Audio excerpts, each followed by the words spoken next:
પ્રયાગરાજમાં મહાકુંભ ચાલે છે।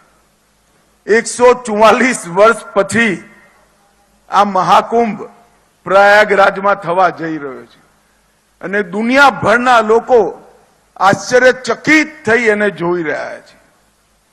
અનેક એમ્બેસેડર જોડે મારે વાત થઈ કે અમને આમંત્રણ પત્ર જોઈએ છે। મેં એમને સમજાવ્યું કે કુંભ એવો મેળો છે જેની કોઈ નિમંત્રણ પત્રિકા જ નથી। ગ્રહોની સ્થિતિ આવતાની સાથે જ કરોડો લોકો આવે છે। એ લોકો આશ્ચર્યચકિત થઈ જાય છે। કોઈ નિમંત્રણ વગર 40 કરોડ લોકો એક જગ્યાએ આવે, વ્યવસ્થા કોણ કરે? મેં કહ્યું સરકાર જે વ્યવસ્થા કરે એ વ્યવસ્થા રામ સેતુમાં ખિસકોલીની મદદ જેટલી હોય। સરકારી વ્યવસ્થાના આધાર પર આ કુંભ નથી ચાલતો। અનેક સંતો, મહંતો, ધાર્મિક જનો, ધાર્મિક સંસ્થાઓ, આ કરોડો લોકોના રહેવાની વ્યવસ્થા અને કુંભમાં ગયેલો કોઈ પણ વ્યક્તિ હોટલમાં નથી રોકાતો। ત્યાં ટેન્ટમાં ઠંડીમાં જમીન પર સૂઈ ત્યાં ગંગા સ્નાન કરવા માટે લોકો જાય છે। એક દેશમાંથી 40 કરોડ લોકો, લાખો લોકો વિદેશથી આશ્ચર્યચકિત થાય એવી વ્યવસ્થા ન જાણે કેટલા હજારો વર્ષથી ચાલે છે। મોગલો આયા તો એ ચાલી, અંગ્રેજો આયા તો એ ચાલી, અને કોંગ્રેસિયાઓનું રાજ થયું ત્યારે એ ચાલી। એને કોઈ ના રોકી શક્યું। એ સળંગે સળંગ અક્ષુણ રીતે, અખંડ રીતે એક પરંપરા તરીકે ચાલી અને આજે મહાકુંભનું આયોજન ખૂબ મોટી માત્રામાં થયું છે। ખૂબ સુંદર વ્યવસ્થાઓ ત્યાંથી।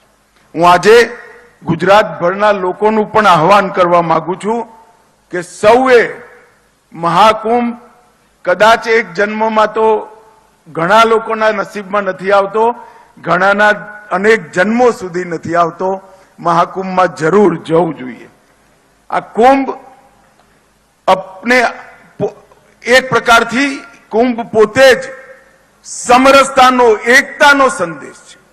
ત્યાં કઈ જાતિનો કોણ છે કોઈ નથી પૂછતું, કયા ધર્મનો છે, કયા સંપ્રદાયનો છે કોઈ નથી પૂછતું। જે જાય એને સંતો ભોજન કરાવે, જે જાય એને સેવાભાવી સંસ્થાઓ ભોજન કરાવે અને જે જાય એ ગંગામાં ડૂબકી લગાવી પુણ્ય જાગૃત કરી પોતાને પવિત્ર કરી પાછો પોતાના ઘરે જાય। કુંભથી મોટો સમરસતા અને એકતાનો બીજો કોઈ સંદેશ સમગ્ર વિશ્વમાં નથી।